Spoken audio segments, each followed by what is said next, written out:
શિક્ષણ સમિતિના શાળા રમોત્સવની પૂર્ણાહુતિ બીજા દિવસે બોયઝ અને શિક્ષકોની વ્યક્તિગત રમતો યોજાઈ. નગર પ્રાથમિક શિક્ષણ સમિતિના શાળા રમોત્સવમાં બીજા દિવસે માંજલપુર સ્પોર્ટ કોમ્પ્લેક્સ ખાતે બોયઝ અને શિક્ષકોની વિવિધ વ્યક્તિગત રમતો યોજાઈ.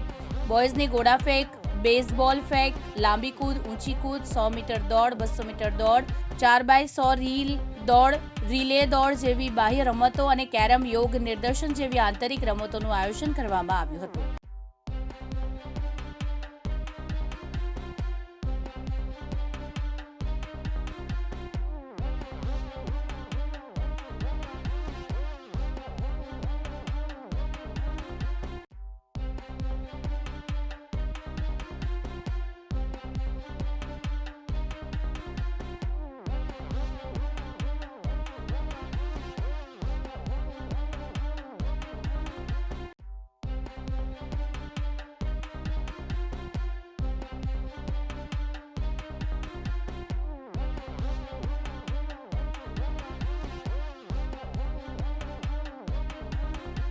નગર પ્રાથમિક શિક્ષણ સમિતિ આયોજિત ત્રિદિવસ રમોત્સવનું આજે સમાપન સમારંભ છે.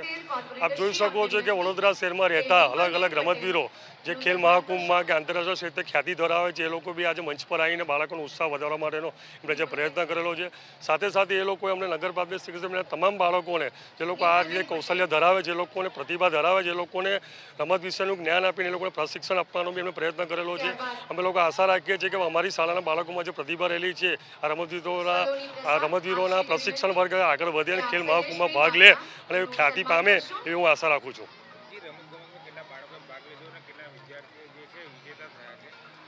3 દિવસથી રમત ઉત્સવમાં અલગ અલગ રમતમાં 3000 જેટલા બાળકોએ ભાગ લીધેલો છે.